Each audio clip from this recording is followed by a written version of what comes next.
our Holy Father, the Pius XII?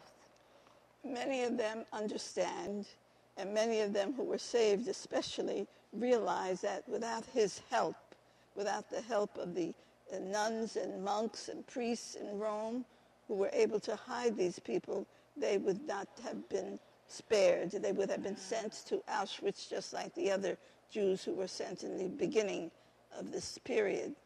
So they are grateful. I interviewed Jews who were saved, and their gratitude was expressed in words of admiration and really totally grateful for what the Catholic Church did to save them. That's wonderful. And also, you know, we have our critics, our armchair rescuers and Monday morning quarterbacks who will look back and say, well, he didn't do this, he didn't do that, this wasn't enough.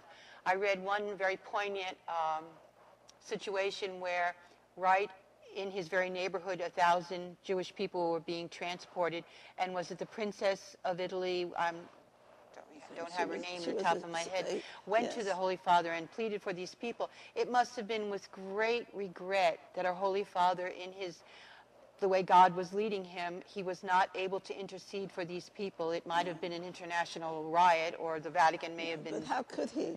They were already, when he got news of this, what was happening in Rome, these Jews were already on the trains on their way to Auschwitz. So he could do nothing to save that original group. But immediately he sent his Secretary of State to the commander, the Nazi commander, and told him to stop this. Otherwise, the Holy Father would make a public statement. So by keeping quiet, he was able to save the remaining 5,000 Jews. Yes, it was the proverbial life raft, and who gets to stay and who gets to go. What decision-making processes had to go on for the man?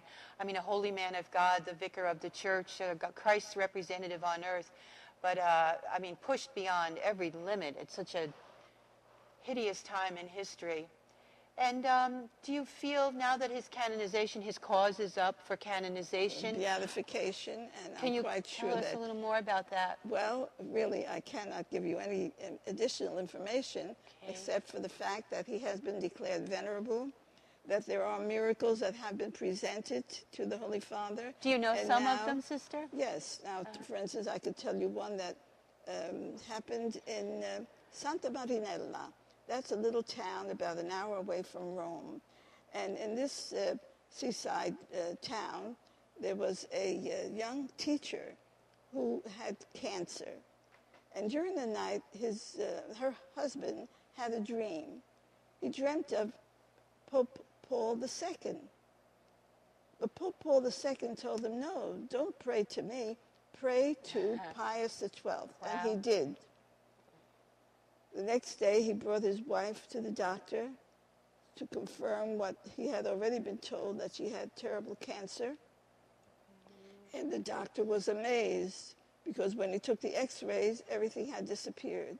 Amazing. So now this is one story which has just happened these past few years, and it is part of my newest book, which is in press right now in Rome at the Vatican Publishing House.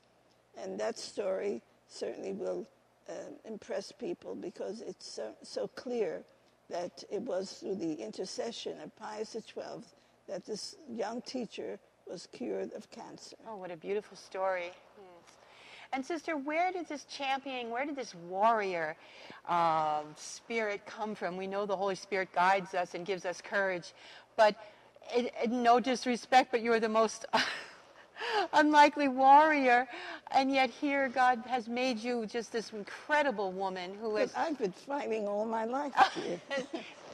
Tell us some more about your fights all your life. We need to know more about you, holy woman of God. When I was at Columbia University, my doctoral thesis was on a poet. And so in order to get some information, I had to go to Italy and meet this poet. So I was able to clarify what others did not know about him. He was an atheist who then was converted and became a Rosmini father. And I met him practically on his deathbed. But he was a saintly Rosmini father in northern Italy. And so I can just tell you that I've had the experience not only with him, but I've done a lot of research throughout my life. And for instance, during the Revolution, very few people know that an Italian was here, a friend of Jefferson who lived adjacent to Monticello, and he did something very special. He wrote 4 volumes of the history of the colonies. Actually, I have copies of these, the first edition of these 4 volumes, and it's interesting to see how he is speaking about the original 13 colonies. I don't know of any other history book that can claim that.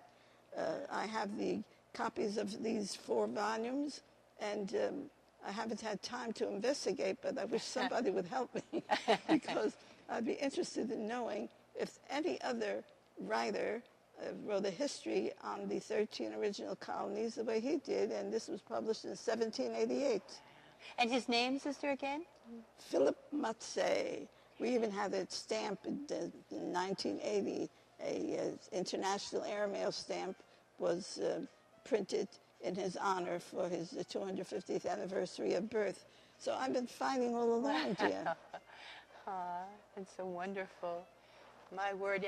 And with all this going on, you still found time to teach? Could you tell us? Well, I taught for 20 years at Fairleigh Dickinson University. Prior to that, I taught in different places in high school and elementary school. So I've had experience with young and old. That's so wonderful. And sister, tell us a little bit again. We just touched briefly on your early roots, but how did your vocation come about? How did God speak to your heart? Well, I went to a Catholic school in Hackensack, in New Jersey. I had the Benedictine nuns. They were wonderful. And I wanted to be like one of them. And so after I graduated, I made all my plans, and I decided that I would become a nun. And you were very young. I You was were only 13 years God of bless age, you. but I knew what I wanted to do. I was the youngest of 8 children, so I was very independent. And so I was confirmed, and at the confirmation, when I heard the bishop say that any young girl of Italian extraction who would like to become a nun should go to the religious teachers Filippini because they were of Italian extraction. And so that's what I did. I made my own plans. I left home against my parents' wishes, of course, but I managed to do everything on my own. And finally, they were convinced that it was a true vocation. What was the best thing for me. That is just so remarkable. Sister, you're just mind-blowing. And, you know, in contemporary times now, you know, with all the different issues that are going on throughout the world, what is the relevancy? How can young people relate to Pope Pius XII? What can you see a correlation, or talk to us about a correlation? How can he be our modern-day hero? Tell us, talk to us. We know some of his story and his life through you and your wonderful writings. He must speak to you fairly often. He was a very saintly child.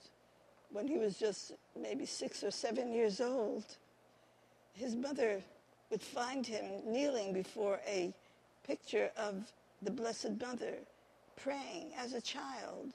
And one day she went up to him and said, "But what are you doing?" He said, "Why, Mother, I am talking with the mother of Jesus." Wow.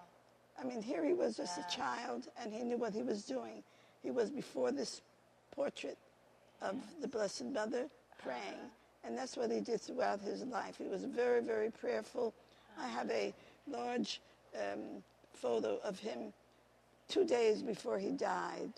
He was kneeling in his chapel praying. I think there was a picture also in one of your books, a beautiful stained glass image of Pope Pius XII praying before us, an image of the Blessed Mother. So he had a strong devotion. He maintained a strong devotion to Our Lady. That's right, throughout his life. Yes. Yes, and she must have wrapped her mantle around him more times than not. Yes. Well, Sister, can you, is there any closing words or thoughts, or you mentioned you could use help. Would you like to spread the gospel of Pope Pius XII and his actually, unfortunately, misunderstood role in history, but through the efforts of you and some other people, he's being